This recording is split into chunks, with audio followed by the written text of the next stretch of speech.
All right, hello. It is evening, and hopefully I can get this video in. So we are on to Numbers number 2. Again, this is like a census.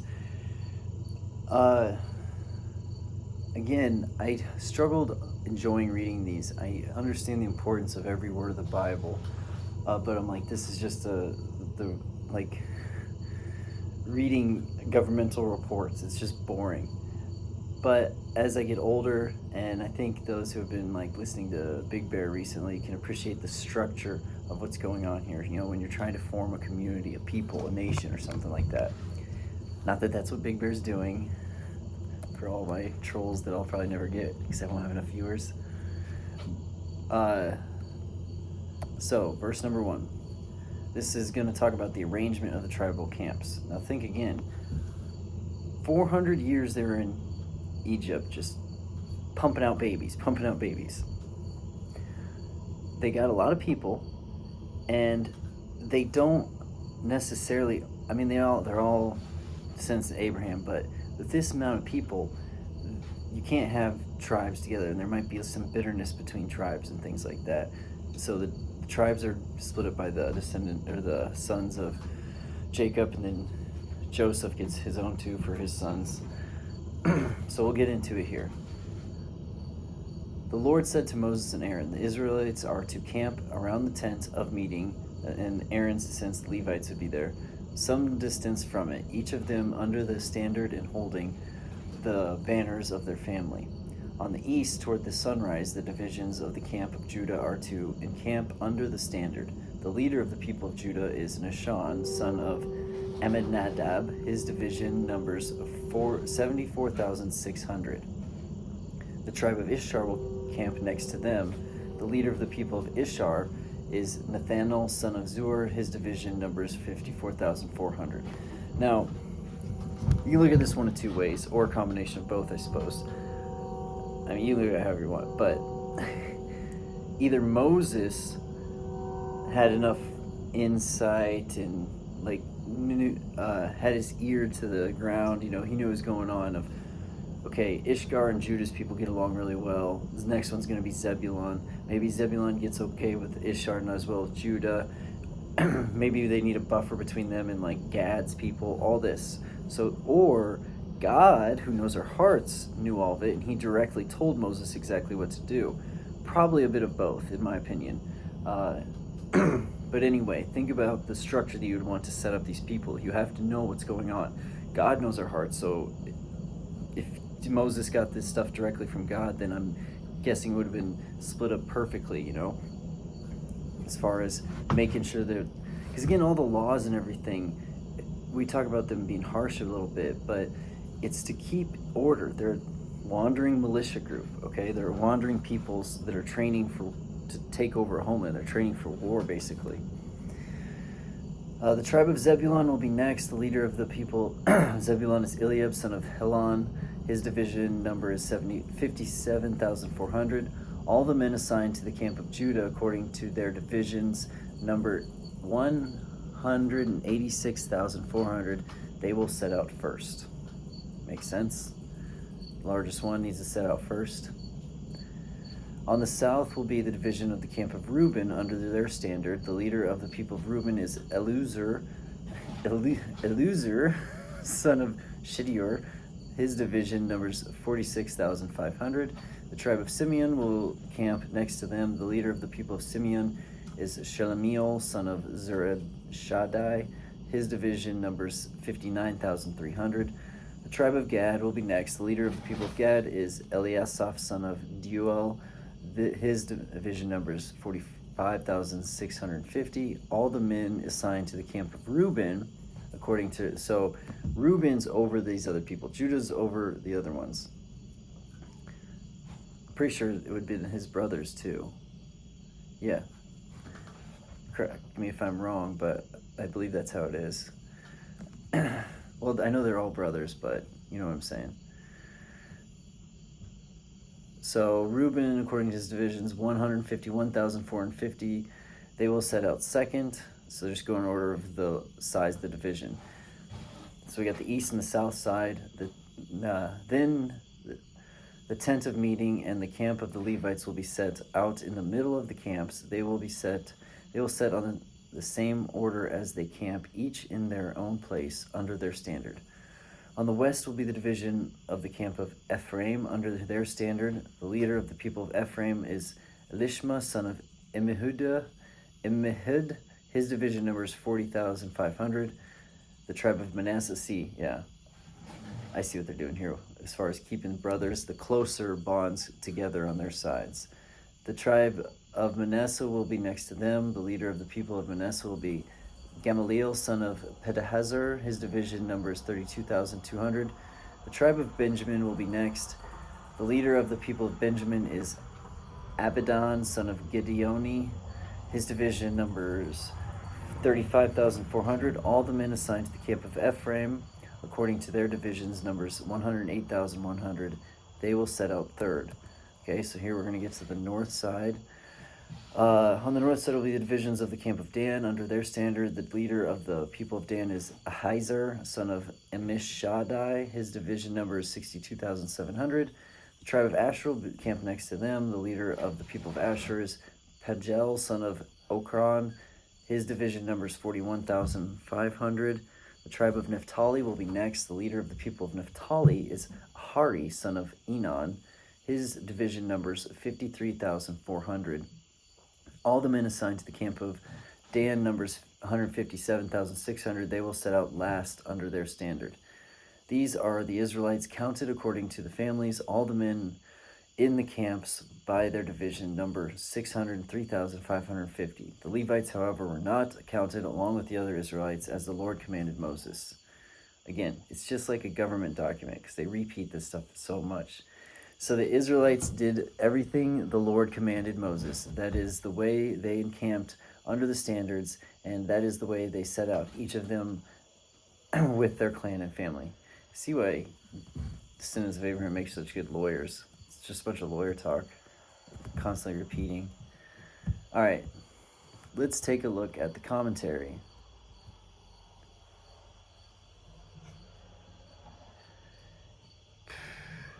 Israel had been on this Exodus journey for more than a year and had assembled in just about any way they had pleased. But now they need structure.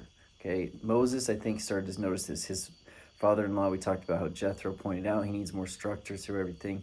So I'm sure what happened, in my opinion, he started praying to the Lord about how to structure these people, how to set it up, so that they have order.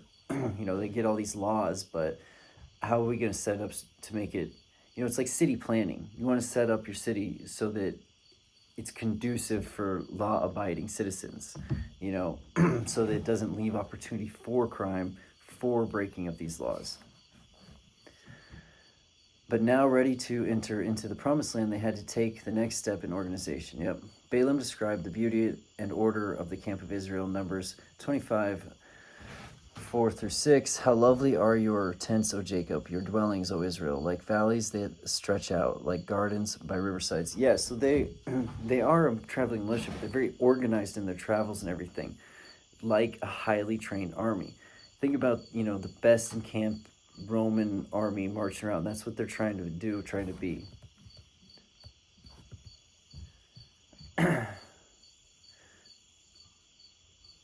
So yeah, it talks about how they're supposed to set a little bit apart from the tabernacle. Like, you can't be right up on it. It's supposed to give it some room. And think about it, not only for reverence, but also that's where stuff's going to be going on. Like, that's the common meeting area. That's where you're going to still do your sacrifices and everything. The Egyptian army under Ramses II adopted this formation in camp.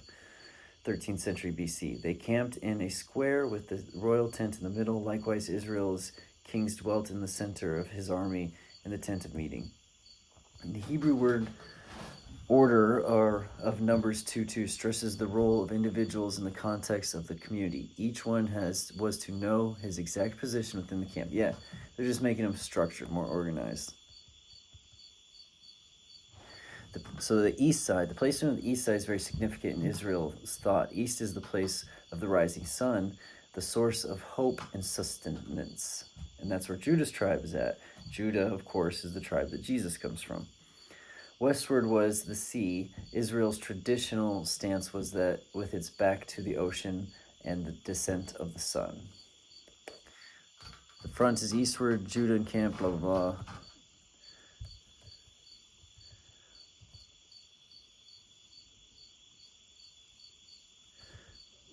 Different sources cite different emblems or figures in these standards. Oh yeah, I'm not going to get into it. It's pretty cool looking up the standards for the different tribes. There's a whole chart here because there's all kinds of different theories of what it might have been. Pretty commonly, though, for Dan, it's a serpent. Sometimes an eagle, but mostly a serpent. So Zebulon's pretty much always a ship. Ephraim's can be anything from a calf to a unicorn to a bull to a fish. So Benjamin's always a wolf.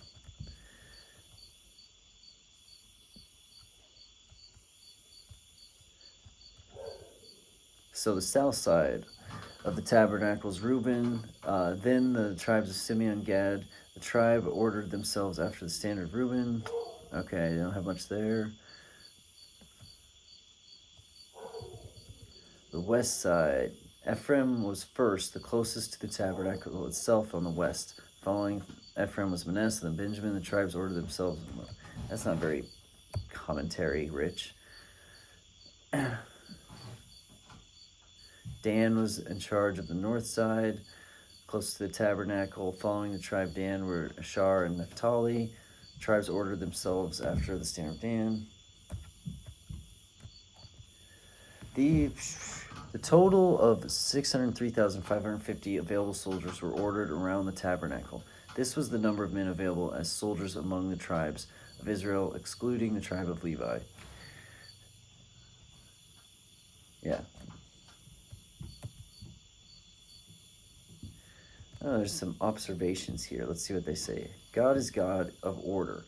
Here, before Israel can take the promised land, he requires they order themselves also.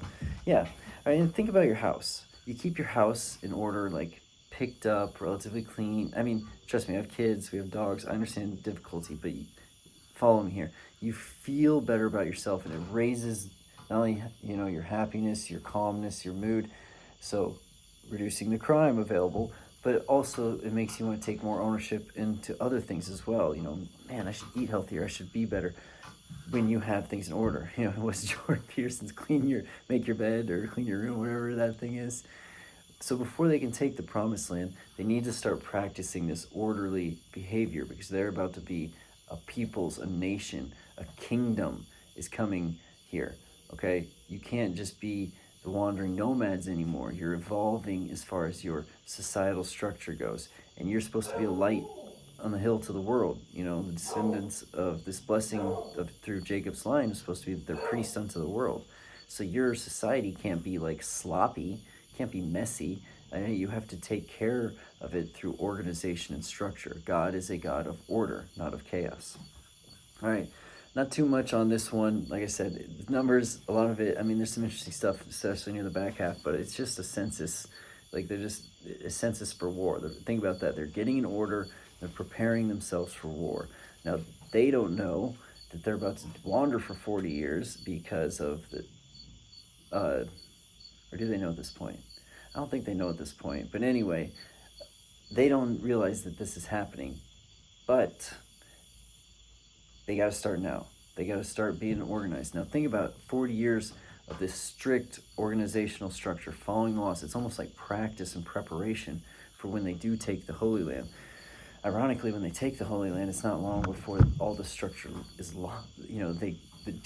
book of Judges just shows how they fall away from God, over the time and progression. And I think it's because you don't have a goal. When you have a goal, when you have something working for you, you have something at your back. They're surrounded by enemies. They're wandering the wilderness. They're in a new land. They know they need the structure. They take the land. Joshua takes the land. They don't fully get rid of all the other peoples like they're supposed to, and so these other people's religions and cultures sifts back in, and the Israelites start to fall away again super quickly. But it's largely because I believe they don't have like a goal. They're like, we're here, we're done, blah blah blah. When you rest on your laurels, that's when chaos can come back in. what's the old saying? Devil loves idle hands. That doesn't mean you don't take time to be peaceful and meditate and pray. I need to do better at that personally, but I really think that when you don't have something you're striving to, they say people die when they have nothing to wake up for the next morning. Your body starts to give up on you. As long as you have something the next day where I got to get this done, I got to get that done, you'll keep on going. And I think that we'll see through numbers into Judges and everything that this is what they lose when they take the promised land. Anyway, everyone have a wonderful afternoon, evening, or good night. God bless.